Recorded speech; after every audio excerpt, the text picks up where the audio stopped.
happiness in itself is not directly connected to work or private life. It's connected to all of it. Mm-hmm. So the company really focuses on helping you to live your fullest life.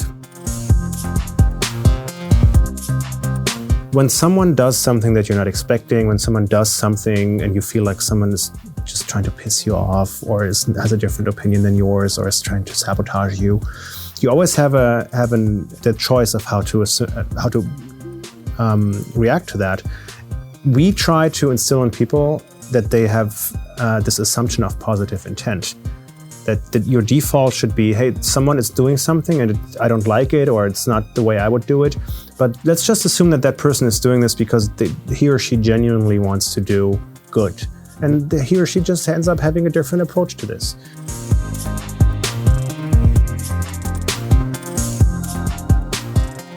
Hello and welcome everybody to this new episode of the Sparkr Podcast. In this episode, we will talk about the importance of culture for success of companies and other factors that make the workplace better for everyone. And this time it is my great pleasure to talk to Timo Pelz from Facebook.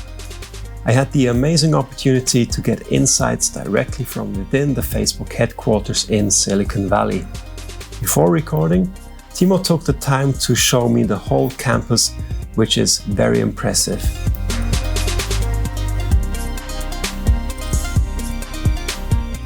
Timo and I covered a lot of topics during my stay in Menlo Park, but for this podcast, I wanted to focus on a short and sweet conversation about performance hacks and the importance of culture in the workplace.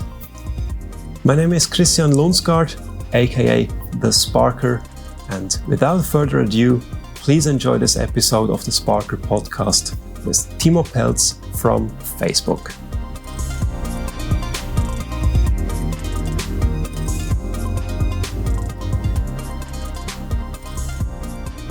Hi Timo, welcome to the show. And thank you very much for the opportunity to see Facebook from the inside. It truly is an impressive campus you have here in Menlo Park. And what amazed me in particular was the large open office space we were walking through just before starting to record this episode of the Sparkr Podcast. To start off, could you please provide the listeners with some key facts about the Facebook headquarters? So what you're referring to was one of the buildings that we have here, which is one of the, if not the largest, open office floor plan buildings in the world. And it's very much an embodiment of one of the key aspects of the culture here, and that is transparency and openness. Be open is one of the key company values, and that is very much reflected in the layout of this large open office building, where no one has their own office. Everyone just sits out in the open. We believe that it helps people to collaborate, that it's more communicative. And as you've seen, as we walked through, it's not as crazy loud as you might think. It's very much a very focused place of work. And the way the building is designed is that the sound actually doesn't travel too far. And how many people are working here? Ooh, that's very hard to say because it's a very dynamic place, so it changes depending on the projects that people work on. I'm guessing, I don't know the exact number, I'm guessing that it's between 3,000 and 4,000 people. I will back up this episode with some pictures on the Sparkr blog so everyone can get an impression of the space. But right now for the listeners, how should they imagine this building and the space inside to look like? If you've never seen the building before, it's quite impressive to look at, because if you look at it from the outside, the structure is that, unlike in many places, and specifically in the US, the parking lot is not surrounding the building. The parking lot is actually on the street level, and the building is one level up. So all the cars are parked underneath the building in the shade, where it gets very warm here, especially in the summer. They don't bake in the sun. At the same time, there's a lot of air flowing under the building, which helps helps with the regulation of the temperature of the building.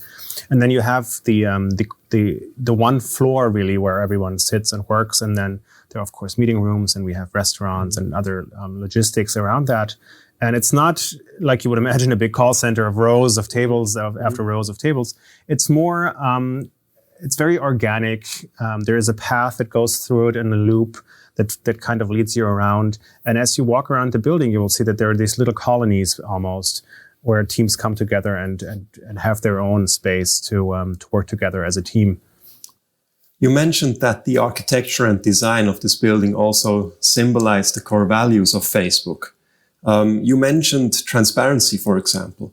What other values are embodied by this office's design and architecture? We also talked about the materials and so on. So what can you tell us about that? Well, I think one of the other key values of this company is called focus on impact. And that means that we always focus on the best way to do our jobs. So you will hardly find a Facebook office where you see flashy materials or unnecessary structures. So the materials that are used are very much just in the service of the people working there. And the philosophy is that give people what they need to do their job and don't go way over that. So it's not as flashy or impressive as you might think in terms of high-end materials used. It's very much functional.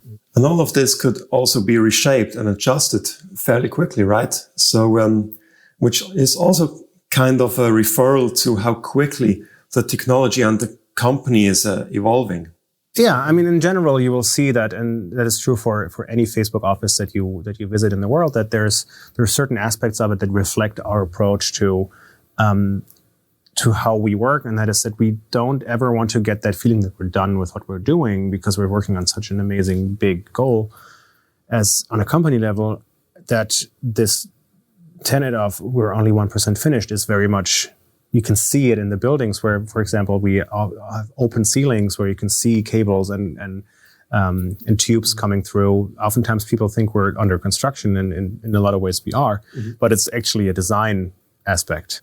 Of course, this whole mindset is not only implemented in the architecture, but also applied in the intersection of the space and the processes behind it. One example that I liked especially was the vending machines with keyboards and charging cables and etc. that we found all across the office. Could you tell us more about those? What do they exemplify? It follows the same aspect of making it as easy as possible for people to do their job. And if you look at the way we handle technical support, it goes along that way where on the one hand, you want to make the work of the people that do the tech support here as easy as possible. And at the same time, you don't want people to have to wait a long time for a new adapter or a new keyboard. So we make these things as accessible as possible. Yeah. This is just one example of how you want to make everyone more productive at Facebook. What other, let's say, performance hacks do you see happening here? The biggest, and I wouldn't even call it a hack, the biggest factor here, I think, is that people are just genuinely interested in the work that they're doing. There's an intrinsic motivation to come here and to do work. And the vast majority of the people here just loves coming here because you like and you appreciate the people you work with, and you're really invested in the projects that you work on. And then, on a more tactical side, we have a philosophy here in some of the larger teams that doesn't look at a separation of work and life, or private life and work life.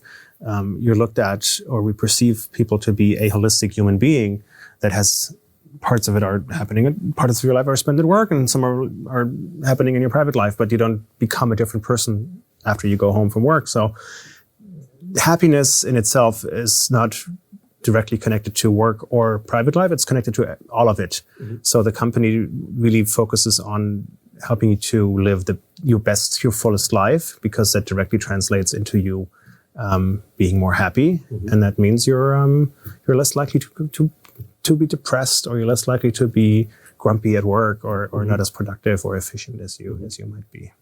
Could you give us some examples how Facebook tries to keep employees happy and engaged? Well, a very, very good example is that if you have a goal, let's say you want to run a marathon by the end of the year, that means you will have to spend more time practicing. Mm-hmm. So you share that with your team and the people that you work with, and they understand that this is important to you. So the company gives you the room to take more time, to go for a run in the middle of the day, to make this a priority for you and not have it interfere with other things that might be going on. And at the same time, the company encourages you to learn new things, to get new experiences that are not always directly tied to your core job. We also support learning and development in that area, of course. But then there are other things that you might want to accomplish, learning a new language, for example. The company will give you the room to do that. What are other ingredients of a productive workforce that contributes to the mission of the company? Before we started recording, you mentioned at Facebook you don't incentivize individuals, but more often you incentivize teams. How does that work? Well, yeah. So there's this relates to not incentivation, but to goal setting. Okay. And so we often have a situation where separate teams share the same goals, which kind of enhances this way of looking at things from a cooperative point of view rather than a point of view where you go into competition mode, right? So whenever you understand that you're not in it for yourself, or your team is not in it just for themselves, but you're sharing goals across teams, it becomes a situation where when one team loses, the entire project loses, or the greater team loses. Mm-hmm. So this naturally supports a very cooperative work environment where compromise is oftentimes easier reached. Now, of all the aspects we talked about over the last couple of hours during my stay here, what are the things that other companies can easily apply themselves without using up too much resources or anything like that? So I personally believe that transparency and openness is something that is very much important. I have worked in other places before I started working here, and their information has often been treated as a currency. And that leads to, it really poisons the workplace when people are left guessing and they don't know what's going on, or why are we making decisions in a certain way, or what is happening. So the fact that there's a very open and transparent culture here, I think, is something that contributes to a lot of different things. And then another area that I feel that every single person can start doing in their work life is, and that's something that I haven't done this my entire life, but the moment I started doing this, after I learned about it here, it has had a profound impact. And that is when someone does something that you're not expecting, when someone does something and you feel like someone is just trying to piss you off, or has a different opinion than yours, or is trying to sabotage you, you always have the choice of how to react to that. We try to instill in people that they have this assumption of positive intent, that your default should be, hey, someone is doing something and I don't like it, or it's not the way I would do it, but let's just assume that person is doing this because he or she genuinely wants to do good. And he or she just ends up having a different approach to this. Mm-hmm. This might not always be the case, but it changes the way you approach a situation. It changes the way you react. It makes your day less dark, and it doesn't poison your soul as much. Mm-hmm. That is something every organization can adapt right away, I think. Is that something that has to come from the leadership, or can it be a grassroots kind of thing? What do you say? That's always very hard to say. It depends. If you look at Facebook, Facebook is not a company that's been around for a very long time, right? And obviously here, the culture has grown organically. So the answer to your question here is we did both. It comes from the top, but at the same time, it's reinforced from the bottom. Mm-hmm. I personally believe that a culture can only exist if the people that are the leaders are living it, and they're setting an example. Yeah. But on the flip side of that, even if the leader is the best example ever, if people don't follow suit and they don't believe or buy into the culture, it's not going to spread either. So it's not as black and white as you might think. Yeah. But I think it's definitely helpful if leadership drives it and fully believes in it. Mm-hmm. What experiences did you have with Mark Zuckerberg or Sheryl that were proof of them living by the same principles like other employees? Well, I don't know how openly I can talk about this, but what I can say is that every person that works at Facebook is at the end of the day someone who's an employee at Facebook, and the leadership here doesn't have their own corner office. They sit at the same tables that everyone else sits at. They go to the same cafes to eat, and they act just like normal people, and that leads to us perceiving them as normal people. From the extended conversation we had before recording this episode, I had the impression that another important part at Facebook is the way you approach decision making. Facebook's mission is to connect the whole world, and obviously it is crucial to correctly prioritize so you can reach this large goal. How does the decision-making process look like, and how do you prioritize? Well, first of all, people are encouraged to make decisions here every single day. We encourage boldness, to be bold, to be courageous, and to not be afraid to fail. Because failure is always a great learning experience. And the decisions that are made across the company that I think are more far-reaching than most are actually not the ones about the things that we end up doing. They are more about the things that we don't do. Ruthless prioritization is something that's very much important here. And it oftentimes comes down to there are 7 or 8 things on the table that you could potentially doing, and they're all worthwhile doing. But with the resources at hand, you can hardly succeed in all of them. So it comes down to prioritizing and figuring out where you can have the highest, best, most impact, and to be able to pursue that. And how do you evaluate where you can have the highest impact? Like in many other areas here, there isn't one way of doing things. So I can possibly ever tell you what how the company in itself does it. I can tell you how I approach it, and that is oftentimes you lean into the people that you work with. You have the privilege of working with brilliant minds here. So I would consult people, get their opinion. I look at my own resources, and I judge what I think I'm capable of doing. And then there's a certain point where you're just going to have to make a call. And sometimes it's based, if you're in a very data-driven part of the company, it's probably based on data. But in other areas, it sometimes is a gut feeling. Now I would like to do a little thought experiment and turn everything upside down. So far, we've been looking for the ingredients of a productive and happy workplace. In contrast, how would the worst workplace look like, in your opinion? What do you think would a workplace look like that is doomed to fail? Well, so I before I joined Facebook, I worked in advertising, and which is why I appreciate this job so much, because in advertising I didn't really have exposure to. I'm not going to throw advertising as an industry under the bus, but there are lots of areas in advertising where people are not encouraged to make decisions. Where a lot of the things that we just talked about, where information is withheld, where people aren't appreciated, where you feel that the company doesn't really care about you as an individual. And those are the things, more than the wrong process or the wrong approach to things. Those are the things that inevitably end up hurting the company, because that ends up discouraging people. It contributes to people burning out quicker. It ends up with people not caring about the job that they're doing or the name that's outside of the building on the door. And when that happens, I think that's a fast track to failure, because people just don't identify with their work anymore. Basically, a company is nothing more than a tribe of people who want to achieve great things together.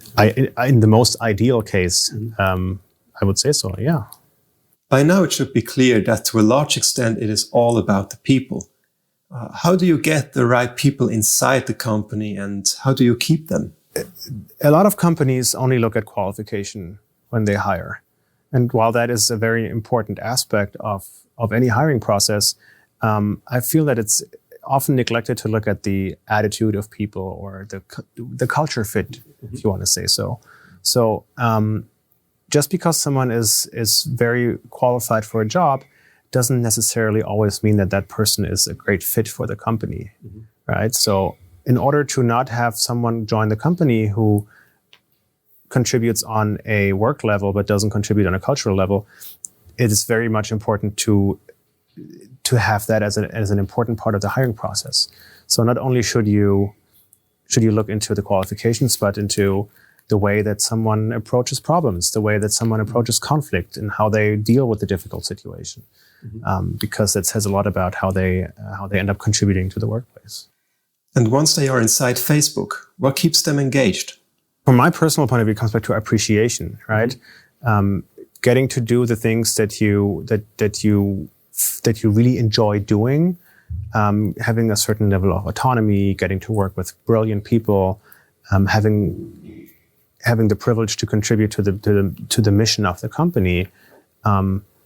Those are all factors that I think are in the end contributing to your intent to stay in a place or to not stay in a place. Yeah, I guess that's my answer to that.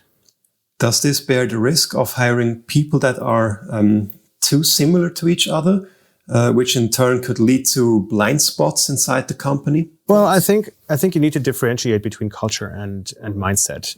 The cultural thing is openness, right? But openness can mean that we both believe different things about a certain topic, but we both feel that we're in the spirit of openness, we can talk about them, right? So it doesn't mean that we always have to see eye to eye, and everyone is encouraged to be their true self here. Yeah. So I don't really see this as a problem as long as people stay true to the values of the company.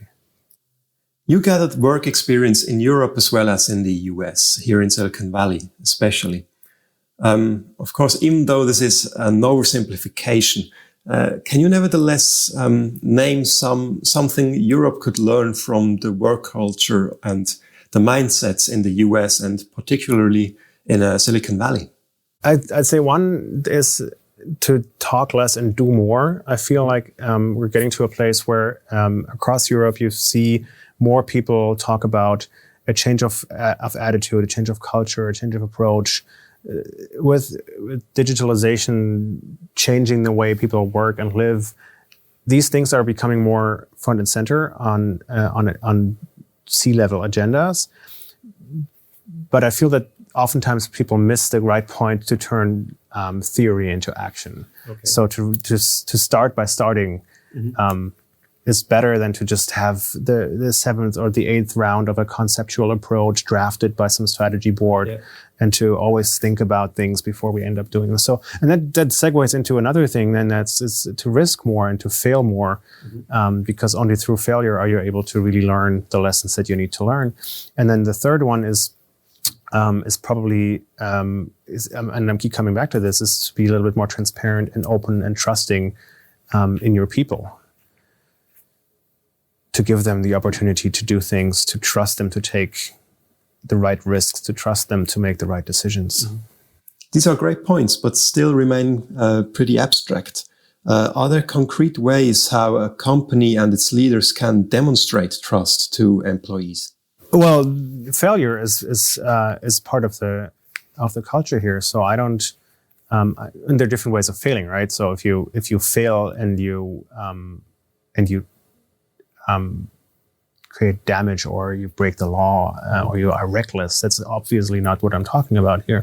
But taking a calculated risk and failing, I have never seen someone suffer from that or being punished or reprimanded for that. And it's quite the opposite.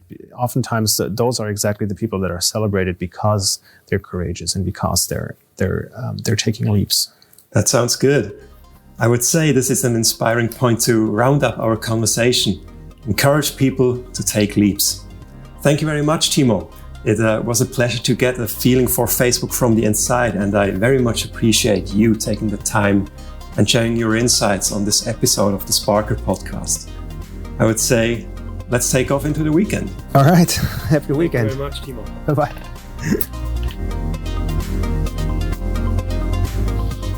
Alrighty, ladies and gentlemen. I hope Timo and I provided you with an insightful conversation. Personally, I had a blast having this conversation with Timo and getting an inside view of how Facebook is organizing its workplace in Silicon Valley. Some of you might know that I've been writing about Facebook's 10-year roadmap on my blog, sparkr.ch/blog. While I've been skeptical about Facebook's attempts to get into your brain and other fascinating plans, I've also been amazed by the work culture I've witnessed at Facebook's headquarters during my visit in Menlo Park. Make sure you check out the Sparkr blog, where I write about future trends, and also check out the other episodes of the Sparkr Podcast, where I take a closer look at the mindsets and principles of outstanding people and organizations, just like we did today with Timo at Facebook. You can find all the episodes in iTunes and also on the website, which is sparkr.ch/podcast. Once again, sparkr.ch/podcast. Make sure you subscribe so you never miss a new episode. Have a great day, everybody, and see you next time.